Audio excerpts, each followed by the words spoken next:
everyone, welcome back to our channel. It's Bella here. In today's tutorial I created this makeup look for you guys, so if you want to see how I achieved the look, then go ahead and just keep on watching.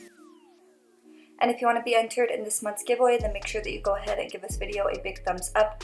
Make sure that you are subscribed to our channel, make sure that you have your post notifications turned on, and go ahead and comment done down below to be automatically entered if you live in the United States.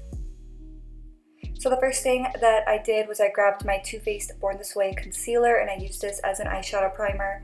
So I just applied it all over my eyelid and then I went ahead and set it in place with translucent powder. The palette that I went in with for today's tutorial is the All That palette from Colourpop, and this is what it looks like on the inside. The eyeshadows might be a little bit out of order because I dropped the palette by accident and the shades were mixed up when I put them back in the pan. I didn't really check good enough to make sure that I was putting them in the right slots, if that makes sense.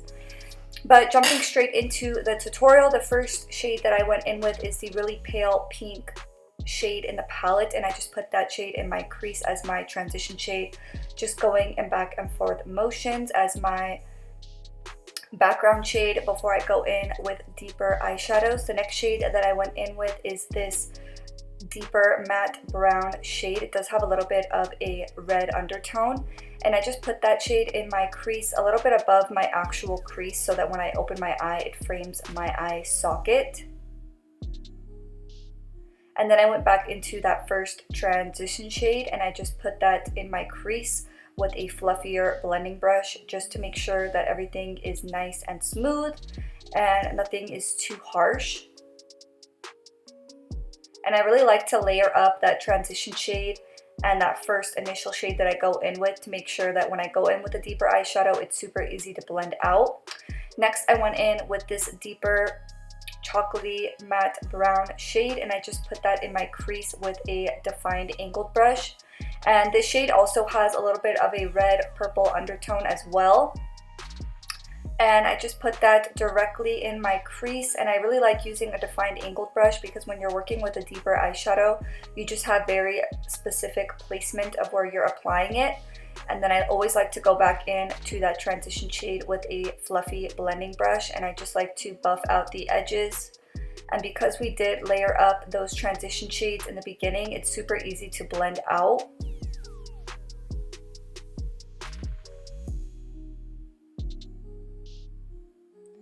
And then I went back into that concealer from Too Faced, and I just picked up a flat concealer brush and I just started to clean up my lid. And this step is definitely optional, but I feel like it just makes the look a lot more clean and sharp. And I always set that in place with translucent powder. And then I went in with my Dose of Colors Set the Tone Cream Matte Eye Color, and I started to apply this to the outer lid. And this just makes it super easy to build up that darkness on the very outer corner. It does look a little bit choppy and chunky, but don't worry, when we go in with the eyeshadow, it's going to look a lot more smooth.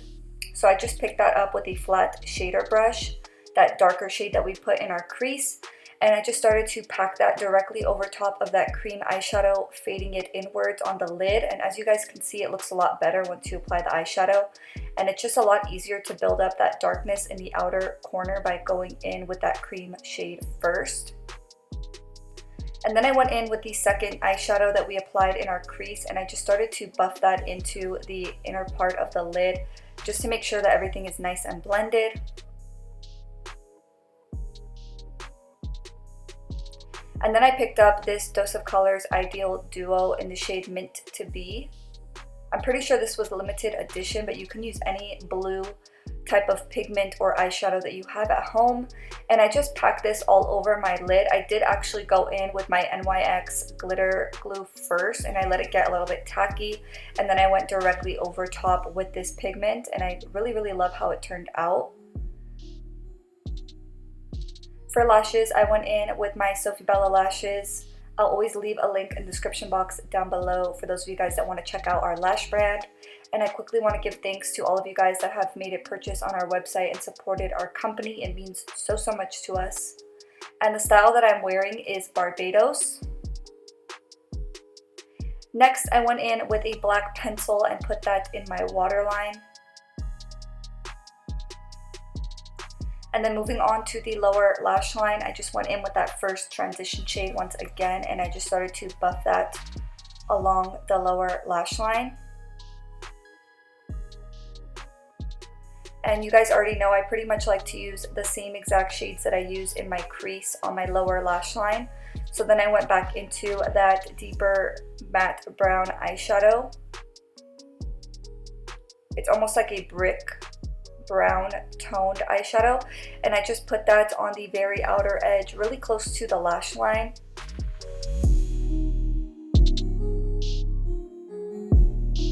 And then I went back into that medium shade, and I actually picked it up with a smaller, fluffier brush, and I just started to buff out the lower lash line to make sure that all of those shades blend together seamlessly. And the last thing that I did was I applied some mascara to my lower lash line. And this is the finished look, guys. I really hope you enjoyed watching. If you did, please make sure to give this video a thumbs up. And don't forget to subscribe. Thank you guys so much for all of your love and support, and I will see you in the next one. Bye!